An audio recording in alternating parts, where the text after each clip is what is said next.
First, we'll take a look at how the stages of team development are explored in the movie Toy Story.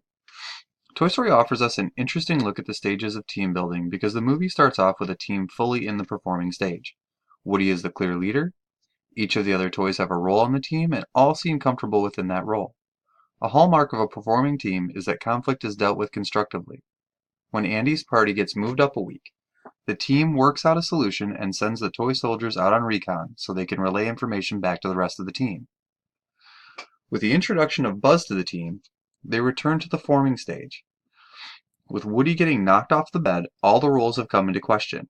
The other toys are looking to Woody for answers, but he has questions of his own and feels a great amount of uncertainty, despite his outward reassurances.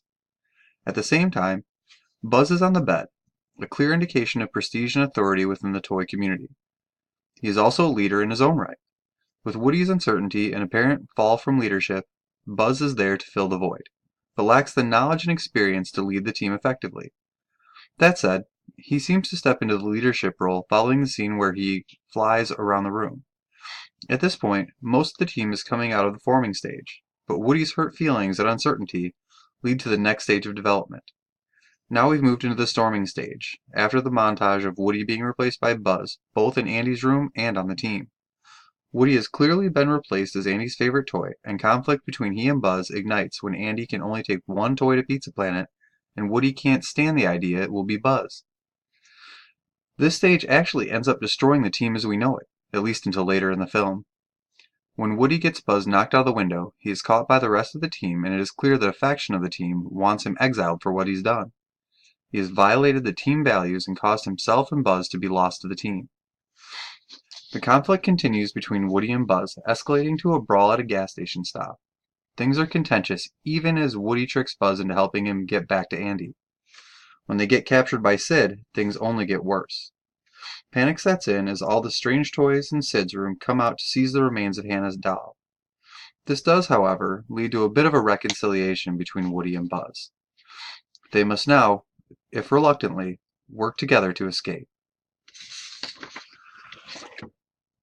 However, during this time, Buzz sees a commercial for the Buzz Lightyear toy and goes into a personal crisis, checking out of the team and holding back team goals in the process. Given a chance to reform the team with Andy's toys during an attempted rescue and escape, Buzz is incapable of helping, resulting in Andy's toys giving up entirely on Woody and the old team. Woody makes a plea to Buzz to work things out, and Buzz shakes off his identity crisis. Woody and Buzz move back to the norming stage as their differences get resolved and the two begin to work together to achieve their goals. This, however, leads to the forming of a new team of Woody, Buzz, and Sid's toys. As Buzz is about to get blown up by one of Sid's rockets, and Woody is forced to recruit Sid's toys to help save him. This team forms, norms, and performs very quickly, bypassing the storming stage completely. Woody and the strange toys hatch a plan that violates toy rules, but might save Buzz and put an end to Sid's tyranny. The temporary team accomplishes its goals, and Buzz and Woody are free to reform with their old team of Andy's toys. Andy's toys are still skeptical of Woody and don't trust his intentions as he tries to reunite the team in the moving truck. Things are contentious until both Woody and Buzz arrive at the new house and the team is fully reformed. Now we move to a Christmas scene and the team is back to performing. All roles are established. Conflict is yet again met with constructive solutions. The team has come full circle. Now let's have Hannah take a look at building a balanced team.